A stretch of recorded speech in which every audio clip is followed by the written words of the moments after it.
Hi, I'm Tom Collins. I'm Executive Director of Clean Elections, Arizona's voter education agency. And we're here today as part of our Subject Matter Expert Series, where we're bringing to you, voters of Arizona, an opportunity to hear from experts here in Arizona about the issues that affect your lives and that are going to be on the ballot in November. Today with me is Professor Irasema Coronado, who is the Director and Professor of School of Transborder Studies at Arizona State University. So thank you very much for being here. Thank you for inviting me. I'm happy to be here. So, Professor, we're in an environment where there is a considerable amount of public discussion about the border, and it takes on a different meaning for different people. But one of the things that we wanted to ask about was the economic effects of the border. What does it mean to be a border state, and how does immigration and remittances and those kinds of things operate within this context? Well, the first thing that's important to remember is that the border is also an area where trucks, railroad, and a lot of commerce come through. We have a lot of manufacturing in northern Mexico and in southern Mexico. Most of the western states receive a lot of trucks that come from Mexico. The United States and Canada benefit tremendously from the winter vegetables that are grown in Mexico and imported into the United States and Canada, and the border is the thoroughfare where all of this comes through. So it's not just about a border for people, it's about a border for commerce and trade, and for it to flow quickly. And many companies rely on Mexican labor, U.S. companies in Mexico that rely on Mexican labor, so that we can then enjoy the benefits of garage door openers and airplane parts and manufactured goods, medical equipment, and automotive industry as well. So we all benefit from a border that is not congested, that is easy to navigate, and that can ensure security and at the same time adhere to environmental standards, because there's a lot of pollution at the border because of the long waiting times for the trucks. That's really interesting. So, so when we think about the border as you have to look at it more broadly, and in part that's just an economic driver of these western states, including Arizona. Of course, and it's a nationwide problem, because everyone wants their products to arrive just in time, and so you need to have a border that is open to commerce, that facilitates trade, and it's a two-way street. There are a lot of companies that also export a lot of things to Mexico, and they too want expeditious movement of their goods into Mexico. Right. So one of the things that we are curious about is that dynamic, how other countries and the United States, that dynamic around the border and border management. How do those different nations interact with one another?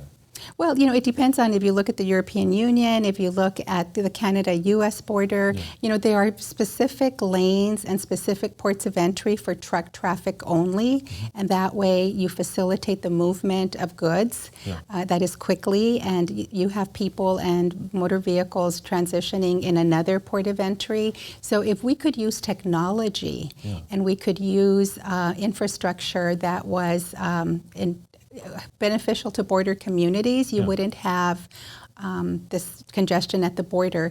And one of the things that we argue is that border communities are negatively impacted by the traffic caused by this trade and commerce, and it's a tax that they pay, if you will, that other border states don't. Right. Or I'm sorry, that non-border states pay. Right.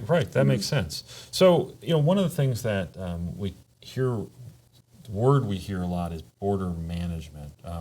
What does that mean as a practical matter at this point? Is that drawing these things together? What does it mean to have a managed border? Well, I think it would be that you minimize congestion, that you expedite the flow of goods so that things can get to the market quickly, and that you don't have a congested port of entry.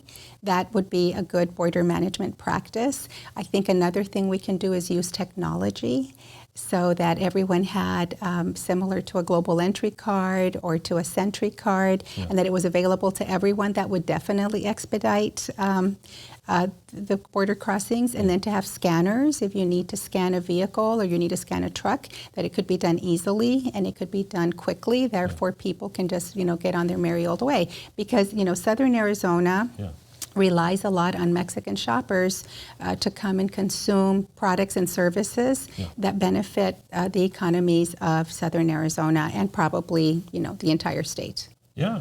So when we're talking about Southern Arizona in that context, how do you kind of delineate between what's a local government responsibility, what's a state government responsibility, and what's a federal government responsibility on the U.S. side? That's the crux of the issue. The local governments, by and large, provide services to the community, but one of the things we do know that when people don't come to shop from Mexico, the sales tax revenue goes down, and that has an impact on cities like Douglas, like Nogales, like San Luis, like Yuma, to provide the services that they need to for their citizens. And again, the road maintenance, the infrastructure, you have anywhere between 50 and 60,000 people that come to your city every day, and you have to have the appropriate infrastructure to be able to handle that without causing a commotion and affecting your citizens. Sure. So one of the other things we wanted to ask you about is one of the other sort of words that's out there is smart border management. What does that mean when people talk about smart border management? Smart border management would be using technology. I saw an example of this when I went to visit the Polish-German border. There is a university in Frankfurt an der Oder, which is Viadrina University, and has students from Poland who come to study in Germany. And so these students have a special crossing lane where they just scan their ID, they are going to the university, and they're just quickly processed. That would be a smart border. Okay. Right. Well, that's very interesting. Well, thank you very much for being with us today. If you're interested in finding out more about issues that affect Arizona, please go to our website, azcleanelections.gov. There you can watch subject matter expert videos. You can review our latest survey results on what voters are looking at as issues and find out all the information you need to know about candidates running for office, watch debates, read their statements, and all kinds of other information. So thank you very much for being here today, and we'll look forward to seeing you online.